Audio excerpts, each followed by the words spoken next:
मेरा नाम है रेवती ऐश्वर्या और बाय प्रोफेशन मैं एक टैरो कार्ड रीडर हूँ और पास्ट लाइफ रिग्रेशन थेरेपिस्ट हूँ। आज की इस वीडियो में मैं आप सभी लोगों के सामने एक और नई पास्ट लाइफ रिग्रेशन की केस स्टडी को शेयर करूँगी। अपने एक क्लाइंट की पास्ट लाइफ की स्टोरी को शेयर करूँगी, लेकिन उसके पहले मैं आप सभी लोगों से रिक्वेस्ट करूँगी कि अभी तक अगर आपने मेरे चैनल को लाइक, सब्सक्राइब और शेयर नहीं किया है तो प्लीज़ कर लीजिए और नोटिफिकेशन बेल को भी क्लिक कर दें ताकि जब कभी भी मैं कोई वीडियो अपलोड करूं तो आपके पास नोटिफिकेशन आए और आप डायरेक्टली बिना समय गवाए मेरी वीडियो को देख पाएँ। तो चलिए दोस्तों, वीडियो को शुरू करते हैं। आज की पास्ट लाइफ स्टोरी में जो मेरी क्लाइंट थी, उनकी पास्ट लाइफ रिग्रेशन में हमें ये पता चलता है कि किस तरीके से आपके जो एंगर इश्यूज़ हैं प्रेजेंट लाइफ के, उनका डीप रूट कॉज आपकी पास्ट लाइफ में हिडन होता है। आपको कई बार अवेयरनेस नहीं होती है कि आपके जीवन में आपको इतने ज़्यादा एंगर इश्यूज़ जो होते हैं उसके पीछे भी कोई ना कोई जीवन या कोई ना कोई पास्ट लाइफ रिस्पॉन्सिबल है। जी हाँ दोस्तों, ये बात 100% सच है कि हमारे जो भी भावनाएं होती हैं, फीलिंग्स होती हैं, वैसी भावनाएं खास करके जिसको हम अपने पूरे प्रेजेंट लाइफ के जीवन में बार बार एक्सपीरियंस करते हैं और बार बार बाय डिफ़ॉल्ट वो फीलिंग हमें होती रहती है। जैसे किसी को एंजाइटी होती है, किसी को बहुत ज़्यादा पैनिक अटैक आते हैं, किसी को बहुत ज़्यादा सफोकेशन फील होती है और किसी को सीवियर एंगर इश्यूज होते हैं, यानी कि बात बात पे तेज़ गुस्सा आना और उस गुस्से के अंदर खुद को कंट्रोल ना कर पाना। तो दोस्तों, यही मेन इशू है मेरी क्लाइंट का, जिनकी स्टोरी मैं आपके साथ शेयर करूँगी। उनकी प्रॉब्लम जब वो मेरे पास आई और उन्होंने शेयर किया तो बताया कि उनकी प्रॉब्लम एक्चुअली में उनको रियलाइज़ ही नहीं हो रहा था कि एंगर इश्यूज़ भी हो सकता है। वो तो बस अपने फीट के रिलेटेड प्रॉब्लम से जूझ रही थी और उसी से रिलेटेड जानकारी चाहती थी कि आखिर रीज़न क्या है उनकी इस प्रॉब्लम का। जब कभी भी वो नंगे पाँव ज़मीन पे पैर रखती और ज़मीन पे वॉक करती, स्पेशली घर के अंदर भी और बाहर भी कहीं भी, तो वो 5 मिनट से ज़्यादा वॉक नहीं कर पाती थी और उनके दोनों फीट में सीवियर बर्निंग सेंसेशंस होती थी। बहुत तेज़ जलन, इतनी जलन कि वो अपने पैर रखने में भी कांप जाती थी और उनको बहुत रोना आता था, बहुत हेल्पलेस फील होता था और बहुत ज़्यादा वो परेशान हो जाती थी। लेकिन वो इस इशू को एड्रेस नहीं कर रही थी, मतलब एक्नॉलेज नहीं कर रही थी कि ये भी एक प्रॉब्लम है या इसको भी ठीक किया जा सकता है या इसके पीछे भी कोई रीज़न हो सकता है। उनको बस ऐसा फील होता था कि जैसे कि बहुत ज़्यादा काम करने की वजह से एंड बहुत ज़्यादा हमारी जो महिलाओं की स्पेशली लाइफ जो बहुत ज़्यादा बिज़ी रहती है, सुबह से लेकर रात तक एक पाँव पे खड़े रह के आपको लिटरली पूरे घर को संभालना, काम करना, सब कुछ करना पड़ता है। तो उनको ऐसा लग रहा था कि ये सारी जो रिस्पॉन्सिबिलिटी है, तो बीइंग अ हाउसवाइफ, इस वजह से उनके पैरों में ये बर्निंग सेंसेशंस हो रही हैं क्योंकि वो प्रॉपर रेस्ट नहीं ले रही हैं। तो फिर उन्होंने रेस्ट लेकर भी देखा कि शायद इससे कुछ चेंजेस आए, लेकिन कोई भी चेंज नहीं आ रहा था, उनको कोई भी राहत नहीं मिल रही थी। और जब अति हो गई तब उन्होंने डिसाइड किया कि अब वो इसके पीछे का रीज़न जान के रहेंगी। उनको पास्ट लाइफ रिग्रेशन थेरेपी के बारे में पता था एंड उनको ये एक मौका लग रहा था और समझ में आ रहा था कि इसी टेक्निक के थ्रू वो जान सकती हैं कि उनके फीट में बर्निंग सेंसेशन क्यों हो रही है, क्योंकि लिटरली अब वो बहुत ज़्यादा परेशान और एकदम गिव अप कर चुकी थी कि अब ये अपने आप तो ये बर्निंग सेंसेशन जाने वाला नहीं है और उनकी जो responsibility being a wife, being a house wife थी, तो उसको तो उनको निभाना ही था, उसको भी वो छोड़ नहीं सकती थी। और प्लस उनको अपनी हेल्थ के लिए भी काफ़ी बुरा लग रहा था कि मेरी हेल्थ इतनी ख़राब क्यों है कि मैं अपने दोनों पाँव से चल भी नहीं सकती हूँ। तो यही सब फीलिंग्स के साथ जब पास्ट लाइफ को एक्सप्लोर किया गया तो हमें ये पता चलता है कि अपनी पास्ट लाइफ में जो लाइफ एक्सप्लोर हुई है, जो लाइफ खुली है मेमोरीज़ में, तो उसमें वो एक लड़की है करीबन 14-15 साल की, और अपने घर के आंगन में खुद को देख रही हैं। उनके दोनों हाथ और दोनों पाँव बंधे हुए हैं और उनको आंगन के बीचों बीच बैठाया गया है। ये सीन सुनने में जितना डरावना लग रहा है, बिल्कुल उससे कहीं ज़्यादा डरावना रियलिटी में वो फील कर रही थी। लेकिन जब मैंने उनसे पूछा कि क्या आपको डर लग रहा है, तो उन्होंने कहा कि नहीं, डर तो नहीं लग रहा है, लेकिन बहुत ज़्यादा मुझे गुस्सा सा आ रहा है, सीवियर एंगर फील कर रही हूँ मैं। और जिन लोगों ने उनको बांधा था वो कोई और नहीं बल्कि उन्हीं के फैमिली मेंबर्स थे, उनके ही अपने परिवार वाले थे। चारों तरफ उनके mother, father, uncle, aunt, grandfather, मतलब एक पूरी जॉइंट फैमिली थी। और बीच आंगन में उनको खड़ा किया गया था, हाथ पैर बांध के बैठाया गया था लिटरली। एंड सब लोग ऐसे उनको देख रहे थे जैसे कि कोई कोर्ट रूम हो और उनको सज़ा सुनाने जाने वाली हो। तो फिर फर्दर जब स्टोरी एक्सप्लोर किया गया कि देखो, समझो कि ये जो आज सिचुएशन में आप हो, ये क्यों हो, क्या हुआ है आपके साथ, क्यों हुआ है ऐसा। तो उन्होंने पाया और जाना कि मैं क्या करती हूँ ना, मैं अपने फैमिली के रूल्स रेगुलेशंस को नहीं मानती हूँ। मेरी फैमिली काफ़ी ज़्यादा पुराने सोच की है और ये समय भी काफ़ी पुराना है। लेकिन मैं क्या करती हूँ ना, मैं चुपके फैमिली से छुपकर, मेरा एक मेल फ्रेंड है उसके साथ टाइम स्पेंड करती हूँ, और उसी के इन्फ्लुएंस में आके, या यूँ कहूँ कि उसी के कहने पे कि मैं वेस्टर्न कपड़ों में बहुत सुंदर लगती हूँ, उसने ऐसा कहा, तो फिर मैंने वेस्टर्न कपड़े पहनना स्टार्ट कर दिया। और उस टाइम पे अंग्रेज़ों का ज़माना था। लाइक इंडिया में उन्होंने अपने आप को देखा, इंडिया के राजस्थान प्रांत में उन्होंने अपने आप को देखा और उन्होंने कहा कि अंग्रेज़ हैं चारों तरफ, मतलब उनकी हुकूमत है, अंग्रेज़ी सिपाही एंड पुलिस ऑफिसर्स उन्होंने देखे कई सारे। और उन्होंने ये वहाँ की अंग्रेज़ों की, यानी कि ब्रिटिशर्स की वाइफ को, लड़कियों को देखा कि वो लोग किस ढंग के कपड़े पहनते हैं, और वो उस बात से भी काफ़ी प्रभावित होती थी कि मुझे भी ऐसे ही कपड़े पहनने हैं। लेकिन फैमिली तो टिपिकल राजस्थानी ऑर्थोडॉक्स फैमिली थी। दे वर नॉट रेडी कि वो अंग्रेज़ी सभ्यता को अपना लें। एंड उनके घर की बेटी अगर ऐसे कपड़े पहनेगी तो डेफिनेटली उनको प्रॉब्लम तो होगी। सो इसी के लिए उन्होंने अपने घर में बहुत ही ज़्यादा कंट्रोल करके रखा था, स्पेशली घर की फीमेल्स को। ये जो मेरी क्लाइंट थी वो छुपके से घर से बाहर निकलती थी और अपने मेल फ्रेंड के साथ टाइम स्पेंड करती थी, और इनका मेल फ्रेंड उस तरह के कपड़े लाकर इनको देते थे पहनने के लिए, और जितने वक्त भी वो उनके साथ बिताती थी उतने वक्त वो वैसे कपड़े पहना करती थी। वैसे कपड़े पहनकर वो उनके साथ घूमा करती थी। लाइक उन्होंने अपने आप को shirt, pant, one piece and इसी तरह के कपड़े को पहनते हुए देखा। तो मैंने जब पूछा कि आपको इस तरह के कपड़े पहनने में क्यों इतना ज़्यादा अट्रैक्शन हो रहा है या पसंद आ रहा है, तो उन्होंने कहा कि मुझे कपड़ों में इतना ज़्यादा अट्रैक्शन नहीं है, लेकिन मुझे ये विद्रोह जो मैं करती हूँ ना अपने फैमिली के अगेंस्ट, ये मुझे बड़ा अच्छा लग रहा है, क्योंकि मैं बहुत ज़्यादा सफोकेट होती हूँ अपनी फैमिली में, और मुझे बिल्कुल पसंद नहीं है कि मेरे फैमिली वाले इस तरह के हैं, सोच विचार रखते हैं और इस तरीके से मुझे कंट्रोल करते हैं। तो मेरा ये एक तरीके का रिवेंज है। फिर मैंने पूछा कि क्या आप इस तरह के कपड़े अपनी फैमिली मेम्बर्स के सामने पहनती हैं? उन्होंने कहा नहीं, अगर मैं उनके सामने पहनूंगी तो मुसीबत आ जाएगी।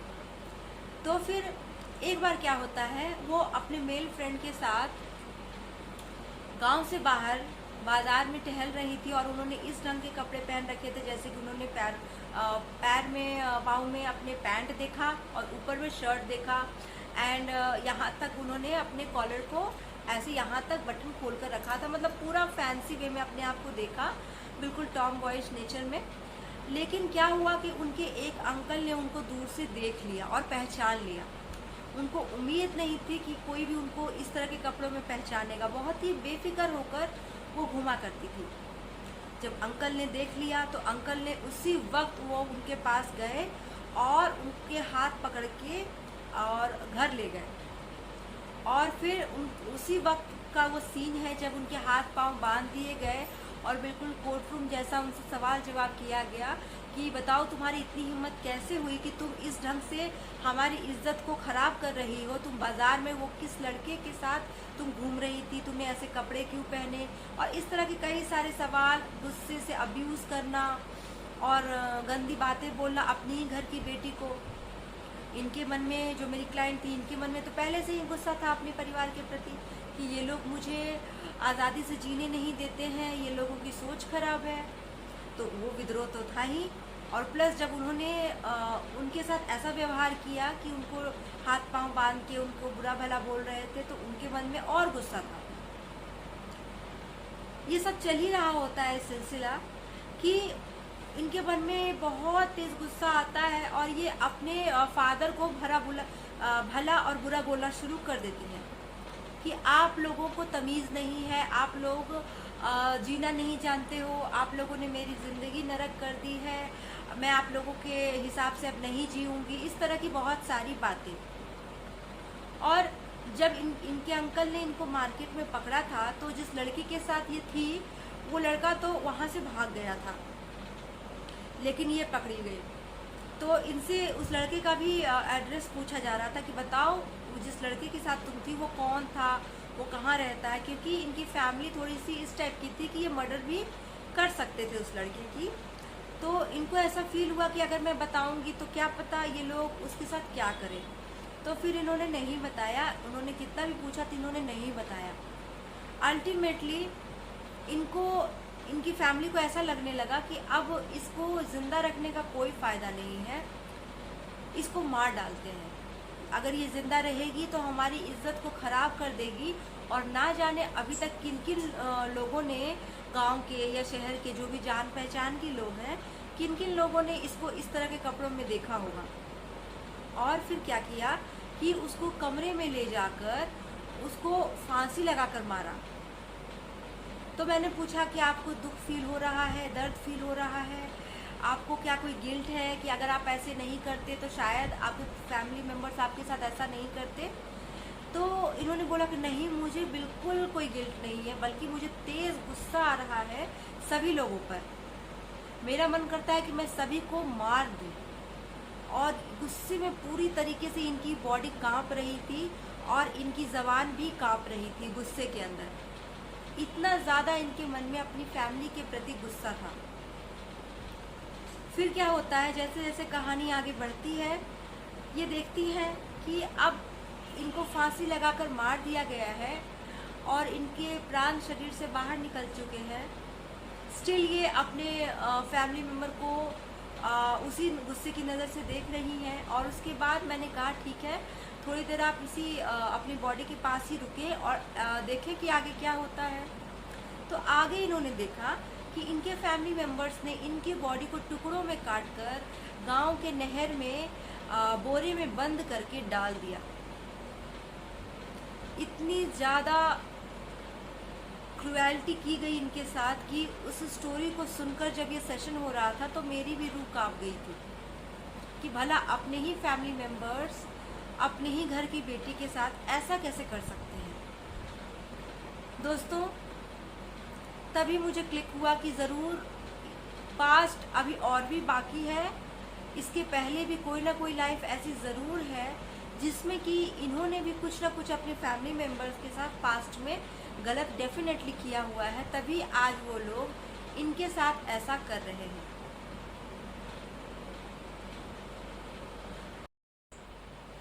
जब स्पिरिट वर्ल्ड में इनको और पास्ट में मैंने भेजा कि आप इसके पीछे का रीज़न जानो कि आपको इस तरह की लाइफ क्यों मिली है और आपको इस तरह की मृत्यु क्यों मिली अपने ही फैमिली मेम्बर्स के द्वारा, तो पास्ट की एक और लाइफ ओपन हो गई वहाँ पे। एंड उन्होंने देखा अपने आप को एक किंग के रूप में, एक राजा के रूप में, जो कि बहुत ज़्यादा क्रूएल था। इस राजा के राज्य में कोई भी व्यक्ति यानी प्रजा का कोई भी व्यक्ति जो भी गलती करता हो, छोटी गलती बड़ी गलती, ये सभी को मृत्यु दंड दे दिया करता था। किसी ने चोरी की तो मृत्यु दंड, किसी ने अगर टाइम पे टैक्स नहीं जमा किया तो मृत्यु दंड, किसी ने अगर बदतमीज़ी की यानी कि उल्टा जवाब देने की कोशिश की किसी भी सिपाही को या राज्य से कनेक्टेड किसी भी पर्सन को तो उसको मृत्यु दंड। तो इस तरह की ये राजा हरकतें करता था और जिसको भी ये मृत्यु दंड देता था उन सभी के परिवार वालों में बहुत ज़्यादा गुस्सा था इस राजा के प्रति। लेकिन वो लोग काफ़ी हेल्पलेस महसूस करते थे, वो लोग कुछ भी कर नहीं सकते थे क्योंकि ये राजा था और वो सब प्रजा वाले, तो प्रजा भला राजा का क्या ही बिगाड़ सकती थी, वो भी उस ज़माने में। लेकिन जब ये करंट लाइफ इन्होंने लिया है लड़की के रूप में, तो इन्होंने देखा कि वही सारे लोग जिन जिन के परिवार वालों को इन्होंने मृत्यु दंड सुनाई थी, वही सब लोग दोबारा इनके फैमिली मेंबर बन के आए और इनके साथ इस तरह की बर्बरता की। हालांकि इनके अंदर जो गुस्सा था अपनी फैमिली के प्रति, वो तो गुस्सा उस लाइफ में भी था क्योंकि इनका नेचर गुस्सैल था एंड क्रूएल भी थे ये, और इस लाइफ में वही चीज़ें ये कैरी फॉरवर्ड कर रहे थे। बस इनको याद नहीं था कि आखिर मेरे साथ ऐसा क्यों हो रहा, मेरे साथ क्यों किया मेरे फैमिली मेम्बर्स ने ऐसा। बीइंग अ राजा, इनके राज्य में बहुत ही ज़्यादा सफोकेशन थी प्रजा में, सभी लोग राजा से बहुत दुखी थे लेकिन कुछ भी कर नहीं पा रहे थे अपनी लाइफ को चेंज करने के लिए। तो जब ये बेटी बन के आते हैं, उन्हीं सब लोगों का फैमिली मेम्बर बन के और बेटी बनकर आते हैं, तो इनको भी वही चीज़ें एक्सपीरियंस करने को मिलती हैं कि आप कुछ कर नहीं सकते हो, जिस माहौल में आप जी रहे हो आपको जीना पड़ेगा। और फिर जब मृत्यु भी हुई तो वैसे ही अपने ही परिवारजनों के हाथों से मृत्यु हुई और वही बर्बरता जो इन्होंने दिखाई थी उनके परिवारजनों के साथ। तो दोस्तों, ये सब बातें सुनकर और जानकर हमें क्या रियलाइज़ होता है कि कर्मा जितना एक्यूरेट इस दुनिया में, इस अर्थ पे कुछ भी नहीं है।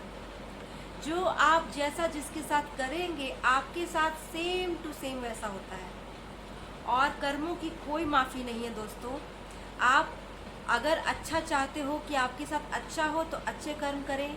अगर आपको चाहिए कि मैं जो भी करूँगा और गंगा में डुबकी लगा लूँगा या माफ़ी मांग लूँगा तो मेरे कर्म माफ़ हो जाएंगे, तो ऐसा कुछ नहीं होता है दोस्तों। जब इन्होंने अपनी लाइफ राजा के रूप में देखी तो इनको बहुत ही ज़्यादा रियलाइजेशन हुई और वहाँ पे इन्होंने सभी सोल से माफ़ी मांगी जिनको जिनको इन्होंने राजा होते हुए मृत्यु दंड दिया था, और साथ में अपने परिवारजनों से भी माफ़ी मांगी उनको जज करने के लिए कि जज किया है उनको कि ये लोग बहुत गलत हैं, ये लोग मुझे बहुत कंट्रोल करते हैं, ये लोग बिल्कुल सही लोग नहीं हैं, बहुत क्रूएल है। इन सब चीज़ों के लिए माफ़ी मांगी, कॉर्ड कटिंग की, फॉरगिवनेस की, और वहाँ पे इनकी डीप हीलिंग की गई क्योंकि इनकी सोल में बहुत एंगर और बहुत हर्ट था अपनी ही फैमिली के लिए।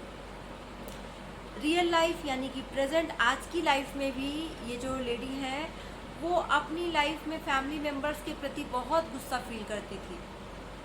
हर फैमिली मेम्बर्स के प्रति बहुत गुस्सा, नाराज़गी, सफोकेशन फील करती थी। तो यहाँ पे भी वो, इस लाइफ में भी वो वही सब चीज़ों को कैरी फॉरवर्ड कर रही थी जो पिछली दो लाइफ में, और ना जाने कितनी और लाइफ होंगी ऐसी जिसमें ये जी रही थी।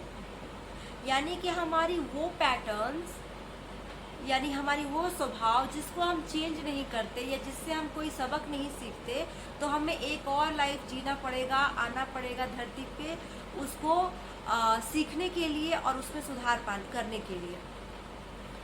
तो इसी के लिए आज आप अपनी लाइफ पे फोकस करें, देखें कि आपकी लाइफ में क्या हो रहा है और उसके पीछे क्या कोई रीज़न हो सकता है, ये जानने की कोशिश करें। और उसके बाद अगर हो सके तो एक बार जीवन में पास्ट लाइफ रिग्रेशन थेरेपी करवा कर ज़रूर देखें कि आप जो आज लाइफ जी रहे हो उसके पीछे पर्पस क्या है, आपको इस लाइफ में क्या सीखना है, क्या लेसन प्लान है आपका।